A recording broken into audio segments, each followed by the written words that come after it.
നമസ്കാരം, news prime മലയാളത്തിലേക്ക് സ്വാഗതം. ഇലക്ഷൻ പ്രക്രിയ എന്നത് അനന്തമായി നീണ്ടു നിൽക്കുന്ന ഒരു തുടർ പ്രക്രിയയാണ്. അതായത് ഇതിന് ഒരു അവസാനം കാണില്ല. നെറുകേടുകളാണെങ്കിൽ അത് നെറുകേടിൻ്റെ ഒരു കൂമ്പാരമായി, ഒരു തുടർക്കഥയായി അതിങ്ങനെ വിജയിപ്പിച്ചു കൊണ്ടേയിരിക്കാൻ. കാരണം ചതിയിലൂടെ വിജയിക്കുമ്പോൾ എന്തൊന്നില്ലാത്ത ഒരു ആഹ്ലാദമാണ് BJPക്കുള്ളത്. പക്ഷേ ഏതെങ്കിലും രണ്ടോ മൂന്നോ സംസ്ഥാനങ്ങളിൽ പരാജയം കിട്ടി, അല്ലെങ്കിൽ പരാജയം എങ്ങനെ സംഭവിച്ചു എന്ന യാഥാർത്ഥ്യം മനസ്സിലാക്കി അതിനെതിരെ പ്രതികരിക്കാതിരിക്കുന്നതല്ല കോൺഗ്രസിൻ്റെ നിലപാട്, അതല്ലെങ്കിൽ ഇന്ത്യ മുന്നണിയിലെ മറ്റ് സഖ്യകക്ഷികളുടെ നിലപാട്. നോക്കൂ, 2026 ഒന്നിനും ഒരു അവസാനമല്ല. ഏതാനും സംസ്ഥാനങ്ങളിലെ തെരഞ്ഞെടുപ്പുകൾ വരുമ്പോൾ കേരളത്തിലും തമിഴ്നാട്ടിലും മാത്രമാണ് BJPക്ക് കാര്യമായ മുന്നേറ്റം ഉണ്ടാക്കാൻ കഴിയാതെ പോയത്. കേരളത്തിൽ 3 സീറ്റുകൾ കിട്ടി, തമിഴ്നാട്ടിൽ കുതകമംഗലത്തിലെ ഒരു സീറ്റ് കിട്ടി എന്നതൊഴിച്ചാൽ വോട്ടിംഗ് പെർസെൻറ്റിൽ BJPക്ക് മന്ദഗതി തന്നെയാണ്. എന്നാൽ ബംഗാളിലും അതുപോലെ തന്നെ പുതുച്ചേരിയിലും ഏറ്റവും ഒടുവിൽ അസാമിൽ ഒരു തൂത്തുവാരലിലേക്കും കാര്യങ്ങൾ പോയത് വലിയ രീതിയിലുള്ള കള്ളക്കളിയിലൂടെ തെരഞ്ഞെടുപ്പ് കമ്മീഷൻ SIR നടപടികൾ വ്യാപൃതമാക്കിയതിൻ്റെ പേരിലാണ്. അതുകൊണ്ട് അവസാനിപ്പിക്കേണ്ടതല്ല പ്രതിപക്ഷത്തിൻ്റെ പോരാട്ട വീര്യം.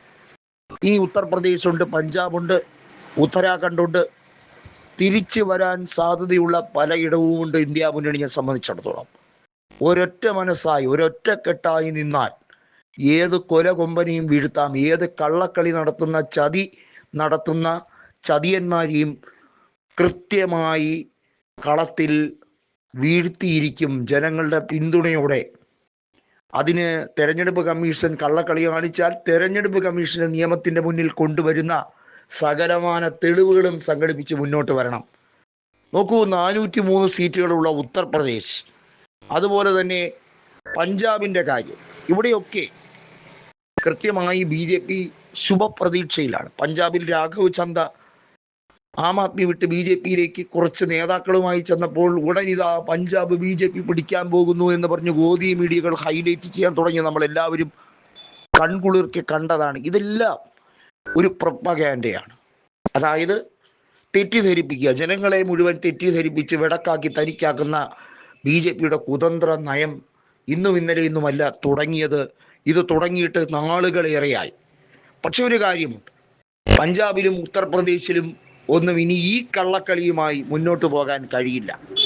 ഇനഫ് ഈസ് ഇനഫ് എന്ന് പറയുന്നത് പോലെ കൃത്യമായി പറഞ്ഞാൽ ബീഹാറിലും പശ്ചിമ ബംഗാളിലും അസാമിലുമൊക്കെ നടന്ന വോട്ട് കൊള്ള, SIR നടപടിയിലൂടെ നടന്ന കള്ളക്കളി ജനങ്ങൾ മനസ്സിലാക്കിയിട്ട് ഉത്തർപ്രദേശിലെയും കൃത്യമായി പറഞ്ഞാൽ പഞ്ചാബിലെയും ഒക്കെ വലിയ തോതിലുള്ള ഈ കള്ളക്കളിയുടെ എല്ലാ പരിച്ഛേദങ്ങളെക്കുറിച്ചും റിസർച്ച് നടത്തിക്കൊണ്ടിരിക്കുകയാണ് കോൺഗ്രസും മറ്റുള്ള മുന്നണികളും.